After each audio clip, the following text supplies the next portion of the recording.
नमस्कार। आज बात एक सीधे लेकिन बहुत जरूरी सवाल पर। करियर बनाने के लिए आखिर क्या ज्यादा जरूरी है, हाथ में एक डिग्री या फिर कोई जबरदस्त हुनर? हाल ही में आई एक रिपोर्ट ने इस बहस को फिर से गरमा दिया है। तो चलिए आज इसी की तह तक चलते हैं। जी हाँ, आज हम बात कर रहे हैं एक ऐसे आर्टिकल की जो जॉब मार्केट की कह सकते हैं दुखती रग पर हाथ रखता है। सवाल बड़ा सीधा है, क्या सालों की मेहनत से मिली डिग्री अब भी नौकरी की गारंटी है या फिर खेल के नियम हमेशा हमेशा के लिए बदल गए हैं? हाँ, ये सवाल सुनने में शायद थोड़ा चुभता है ना? लेकिन सच तो ये है कि आज लाखों स्टूडेंट्स और उनके पेरेंट्स के मन में यही दुविधा चल रही है। तो आइए आज इसी का जवाब खोजने की कोशिश करते हैं। तो आज हमारी चर्चा का रोड मैप कुछ ऐसा रहेगा। पहले देखेंगे कि नौकरियों के नए नियम क्या हैं। फिर भारत के स्किल गैप की बात करेंगे। उसके बाद भविष्य के 4 पॉइंट प्लान को समझेंगे। दुनिया से क्या सीख सकते हैं ये देखेंगे। और आखिर में आगे क्या करना है।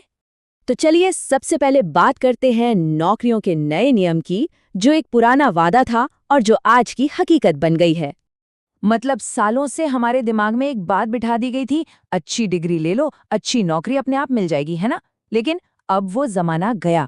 हकीकत पूरी तरह बदल चुकी है।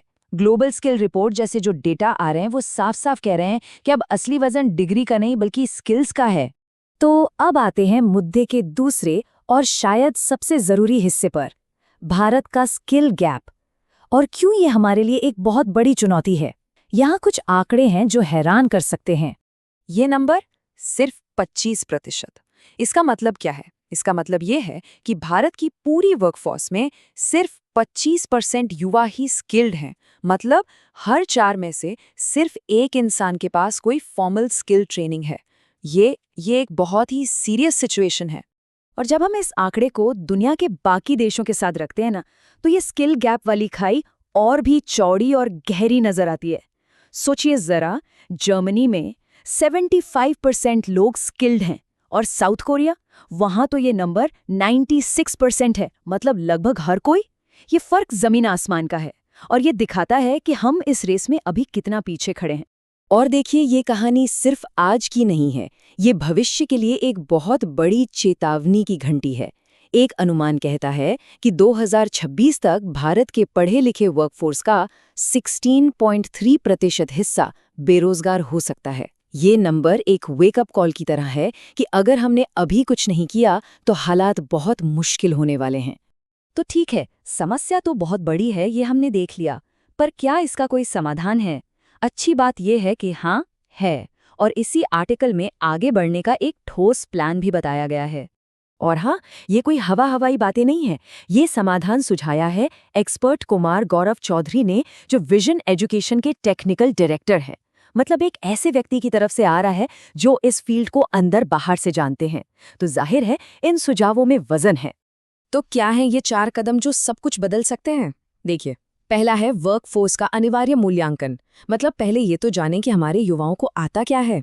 दूसरा, सिर्फ डिग्री वाले नहीं बल्कि ट्रेन्ड टीचर्स का इस्तेमाल, क्योंकि सही गुरु ही तो सही टैलेंट बनाएगा। तीसरा, और ये बहुत जरूरी है, इंडस्ट्री बताएगी कि कोर्स में क्या पढ़ाना है ताकि जो लोग सीखें वो कंपनियों के काम आए। और चौथा, रटने वाली पढ़ाई को बाय बाय और प्रैक्टिकल अनुभव पर पूरा जोर।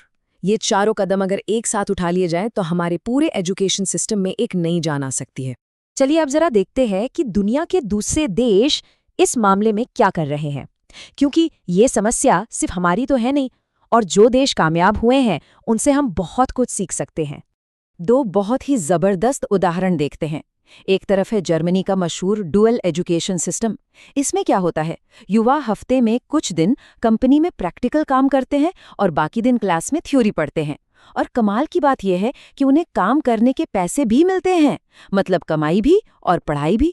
दूसरी तरफ है चीन, जिसने 1 पर्सन 1 स्किल का मॉडल अपनाया है। यहाँ ये पक्का किया जाता है कि हर स्टूडेंट कॉलेज से निकलने से पहले कम से कम एक जरूरी स्किल का सर्टिफिकेट जरूर ले।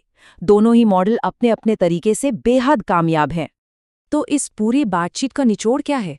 सबसे बड़ी सीख क्या है? और यहाँ से आगे का रास्ता क्या होना चाहिए?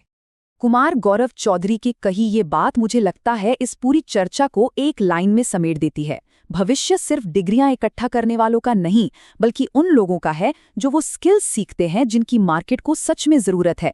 ये आज की सबसे बड़ी और शायद सबसे कड़वी सच्चाई है।